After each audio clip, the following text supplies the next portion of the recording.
หนาวลมที่แดนอีสาน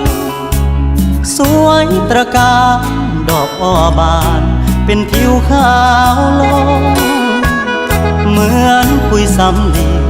แต้มแต่งสีทั่วแนวฝั่งโขงแววแผ่วพินตะลิดติดตกเรือน้อยล่องโคงผู้บ่าวว้าวสาโอ้ละน้องคิดถึงดอกอ้อตาหวานสาวเชียงคานจากบ้านไปบ่มีแม่ข่าสายันคำแลแดดอ่อนแสงเขาเคยหยอกเย้าสัญญาทางกลางลมหนาวว่าเจ้าบ่ลืมหนุ่มน้อยเชียงคาน